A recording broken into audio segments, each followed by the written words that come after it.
바울이 에베소를 기록한 곳은 로마의 감옥입니다.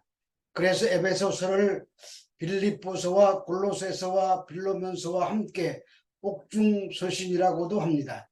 바울이 로마의 감옥에서 에베소 교회를 향하여서만 쓴 편지가 아니라 모든 하나님의 교회에 회람 형식으로 쓴 편지입니다. 그러므로 어느 한 교회의 특별한 문제에 대하여 하나님의 뜻을 전하는 것이 아니라 하나님 아버지와 예수 그리스도와 성령의 사역과 함께 교회가 어떤 곳이며 그 구조와 담당해야 하는 일 등 교회에 대한 보편적인 내용을 담고 있습니다. 그래서 신학에서는 교회론이라고 부르기도 합니다. 10여 년 전에 여러 목회자분들과 계시록에 나오는 7교회를 순례한 적이 있습니다. 다 무너진 폐허뿐이었지만 2000여 년 전에 그 화려했던 영광을 짐작해 볼 수 있었습니다. 에베소에는 큰 항구가 있어 소아시아로 통하는 관문의 역할을 했으며 항구와 각 도시를 연결하는 2개의 도로가 있어 사람들이 이곳으로 몰려들고 상업이 번창했습니다. 이미 그 당시에 25,000명을 수용할 수 있는 야외 극장이 있었으며 도서관과 운동장과 공중목욕탕에 수세식 화장실까지 갖추고 있었습니다. 길은 대리석으로 깔려 있었고 왕과 귀족들이 다니는 길은 길에다 모자이크 문양을까지 넣은 화려한 길이었습니다. 에베소에는 세계 7대 불가사의 중에 하나인 아데미 신전이 있습니다. 이 아데미 신전에는 1000명이나 되는 여사제들이 있었는데 해마다 5월이 되면 아데미 여신을 숭배하는 축제가 열렸습니다. 축제 때에는 이 여사제들을 중심으로 부도덕하고 음란한 행위를 했으며 그것이 아데미 신을 예배하는 것이라고 말했습니다. 또한 에베소는 마술이 흥행한 도시였습니다. 당시 마술사들은 귀신을 물리치는 무당과 같은 행위를 했습니다. 바로 이런 에베소에 바울은 2차, 3차 전도 여행을 통해 복음을 전했고 그 결과 믿는 사람이 많이 생겨났습니다. 처음에 바울을 파송한 교회는 수리아에 있는 안디옥 교회입니다. 사도행전에 안디옥이라는 지명을 가진 도시가 2곳인데 하나는 바울과 바나바를 파송한 수리아에 있는 안디옥이고 또 하나는 바울이 전도 여행 중에 들렸던 비시디아 지역에 있는 안디옥입니다. 그래서 이 2도시를 구별하기 위해 바울을 파송한 안디옥을 수리아 안디옥으로 부르고 또 다른 안디옥은 비시디아 안디옥으로 부릅니다. 수리아 안디옥 교회는 예루살렘에서 기독교인들에 대한 대대적인 박해가 있을 때 신자들이 전 아시아 지역으로 흩어지게 되었는데 그 흩어진 유대인 즉 디아스포라에 의해서 세워졌습니다. 그런데 그때 성도들의 거룩한 삶을 보고 그 지역 사람들이 그리스도인이라고 불렀습니다. 이 별명은 자신들처럼 우상 숭배에 빠져 방탕한 삶을 살던 자들이 하루아침에 갑자기 180도 변해서 거룩한 삶을 살게 되자 조롱하는 투로 붙인 별명입니다. 그런데 이 별명은 시간이 지나면서 세상과는 구별된 성도들의 거룩한 삶과 신분을 대변하는 존귀한 명칭으로 자리 잡게 되었습니다. 아무튼 에베소서를 이해하기 위해서는 먼저 바울의 1차, 2차, 3차에 걸친 전도 여행의 경로를 알아야 할 필요가 있습니다.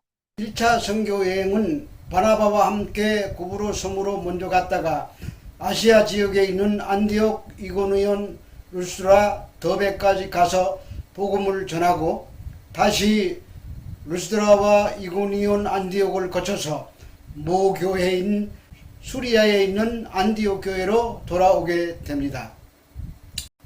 2차 선교 여행은 1차 때 선교한 지역을 돌아보기 위해서 가게 됩니다. 그런데 바울과 바나바가 바나바의 조카인 마가를 데리고 가는 문제로 서로 다투다가 갈라섭니다. 바울은 실라를 데리고 고향인 다소 들렸다가 1차 전도여행에서 전도한 도시인 더베, 루스드라, 이고니온, 비시디아, 안디옥을 돌아보며 신앙을 격려하고 계속해서 아시아 지역에서 복음을 전하려고 했으나 성령께서 막으시고 그래서 빌립보, 데살로니가, 베레아, 아덴, 고린도까지 가서 전도했습니다. 하나님께서 두려워하지 말며 침묵하지 말고 말하라고 하시며 이 성중에 내 백성이 많다고 하셨습니다. 그래서 회당에서 떠나 디도 유스라는 사람의 집으로 옮겨서 거기서 약 1년 6개월 동안 복음을 전합니다. 그리고 모 교회인 안디옥 교회로 돌아가는 길에 에베소에 잠깐 들려 복음을 전하게 됩니다. 사도행전 18장 19절에서 23절의 말씀입니다. 에베소에 와서 그들을 거기 머물게 하고 자기는 회당에 들어가서 유대인들과 변론하니 여러 사람이 더 오래 있기를 청하되 허락하지 아니하고 작별하여 이르되 만일 하나님의 뜻이면 너희에게로 돌아오리라 하고 배를 타고 에베소를 떠나 가이사랴에 상륙하여 올라가 고리 교회의 안부를 물은 후에 안디옥으로 내려가서 얼마 있다가 떠나 갈라디아와 부르기아 땅을 차례로 다니며 모든 제자를 굳게 합건하게 하니라. 2차 선교 여행의 막바지에 모 교회로 들어가는 길에 잠깐 들린 곳이 에베소입니다. 그때 바울이 회당에 들어가서 유대인들과 변론했습니다.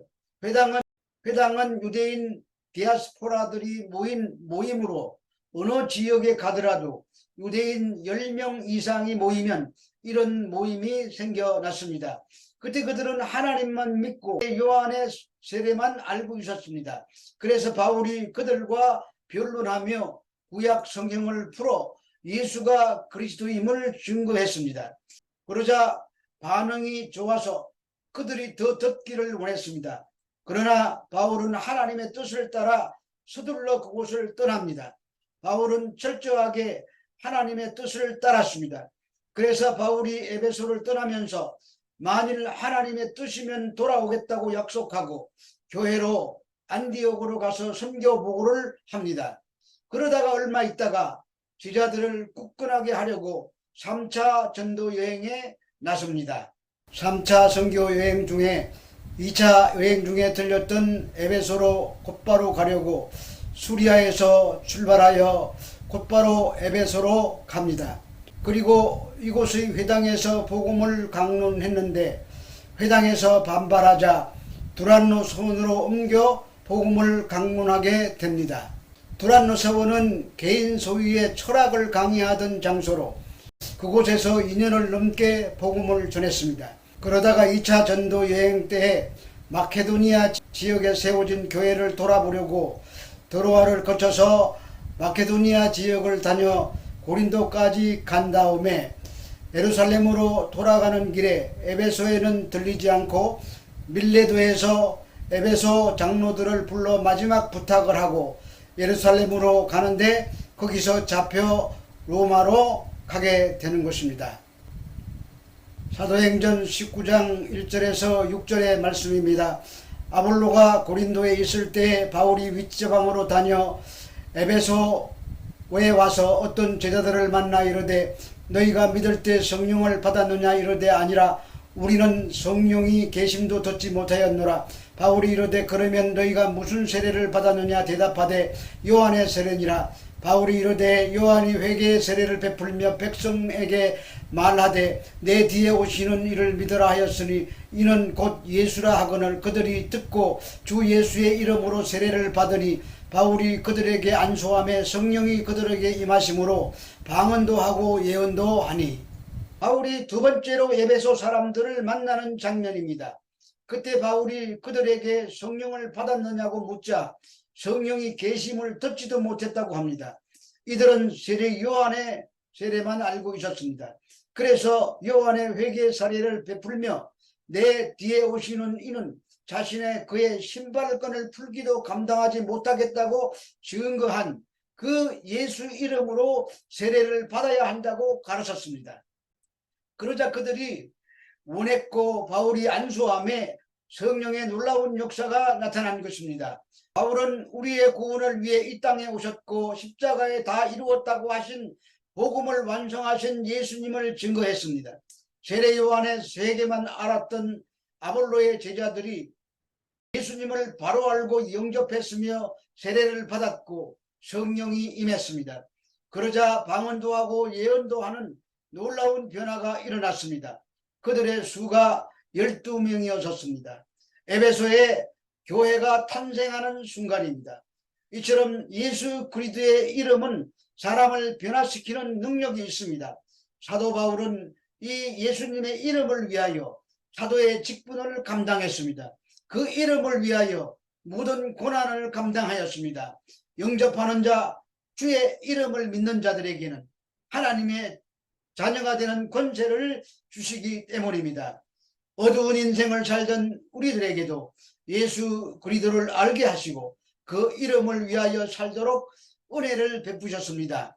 이제 시간을 뒤로 거슬러 올라가서 2차 선교여행 중에 바울이 에베소에 잠깐 들려 회당에서 복음을 전하자 에베소 사람들이 그 좋은 반응을 보이며 머물러 있기를 원했지만 바울은 하나님의 뜻을 따라 그런 그들을 두고 떠나는데 그때 고린도에 있던 아볼로라는 사람이 에베소에 이르게 된 것입니다.